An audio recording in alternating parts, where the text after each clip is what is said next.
Ну, давайте так, если в общих чертах, ну, как вы знаете, я занимаю пост министра внутренних дел чуть, может, больше полугода, но в то же время, как бы, да, эта служба для меня, она как бы недалекая всегда была. Мы по роду службы своей, так скажем, службы госбезопасности периодически пересекался с деятельностью Министерства внутренних дел, с учетом чего, как бы, быстро подключился, так скажем, включился в работу, и тем самым еще у меня есть хорошие коллеги, заместители, которые также способны и очень хорошо помогают в том, чтобы освоиться в работе. Ну, что могу сказать?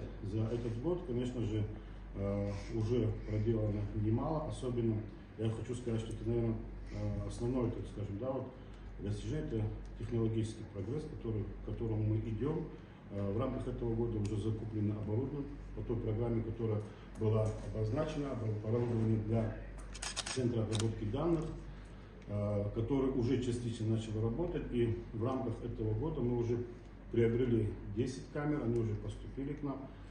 Плюс, соответственно, все оборудование накопительное, так скажем, да, оно вот у нас уже установлено в тестовом режиме, ряд программ уже запущено. Если говорить более, так скажем, детально, в рамках следующего года мы планируем работать над программным обеспечением, более, так скажем, расширенным, и, соответственно, будет установлено более 50 камер еще, что позволит нам в первую очередь